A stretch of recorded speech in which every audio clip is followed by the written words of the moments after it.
All right, let's talk about how one of the biggest drug makers in the world is trying to pull off one of the biggest reinventions in modern medicine after losing its absolute superstar product.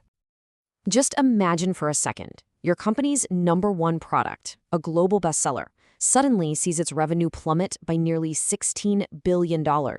That's not a typo. That's a reality. So the big question is, how on earth does a company even begin to recover from a hit that massive? Well, today we're breaking down the playbook that pharmaceutical giant AbbVie is using to navigate this incredibly high-stakes moment. To really get what they're doing, we first have to understand the sheer scale of the problem they were facing. This wasn't just any problem.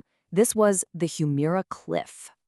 You see, for AbbVie, the end of Humira's market exclusivity wasn't just some business challenge, it was truly the end of an era.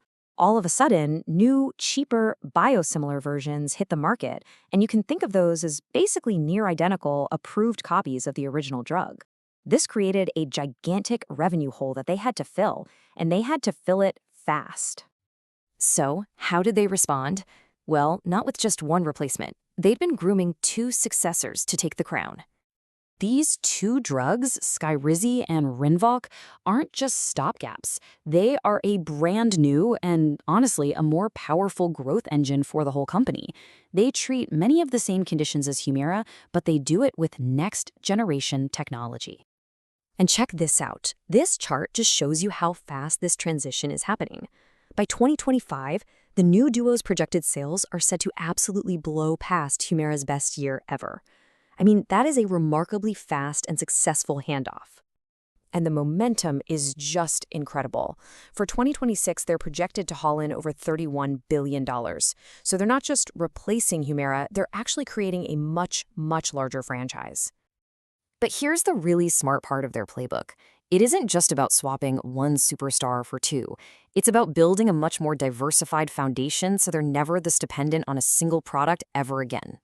So yeah, that big blue slice you see here, that's immunology. That's Skyrizi and Rinvoq. It's still the core of the business, but look at the other pieces of the pie. Areas like neuroscience and oncology are becoming huge contributors on their own, which reduces the company's risk. The neuroscience division, for example, has kind of quietly become an absolute powerhouse. It's pulling in more than $10 billion a year all by itself, with a whole bunch of different products for psychiatry, migraines, and Parkinson's, all driving this really impressive double-digit growth. Okay, so that's what's working for them now, but this playbook is also about making massive bets on the medicines of tomorrow. In 2025 alone, the company poured over $5 billion into what's called business development. That's just a fancy way of saying they're out there buying up new technologies and promising drug candidates from smaller companies and research labs. So what does that kind of money actually get you? Well, this is where it gets really, really cool, almost like something out of a science fiction movie. Let's take a quick peek at what they're working on. I mean, we are talking about some seriously cutting-edge stuff here. Things like in vivo CAR T. Think about that for a second. That's reprogramming your own immune cells while they're still inside your body to go hunt down disease. Or look at the siRNA platform. That's a technology literally designed to turn off the specific genes that cause a disease. These are huge bets on entirely new ways of practicing medicine. Now, of course, no comeback story is ever that simple, right? It's important to have a reality check here because the road ahead isn't perfectly smooth. The company is still facing some pretty significant challenges. Humira's sales are still declining. Another one of their older cancer drugs is facing some tough pricing pressure.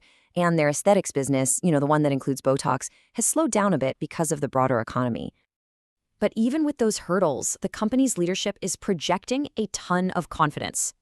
Their CEO is basically saying that the powerful momentum from their new drugs is more than enough to overcome any of those headwinds. So what's the big takeaway from all this? Well, AbbVie's strategy isn't just a story about one company's survival. It's a potential new gold standard for how these pharma giants can navigate that dreaded patent cliff. They've successfully passed the torch from one singular superstar to a whole diversified team. And it really leaves you with this bigger question for the entire industry. As today's miracle cures inevitably become tomorrow's generic drugs, this high-stakes, multi-billion-dollar race to find the next breakthrough, well, it never, ever stops.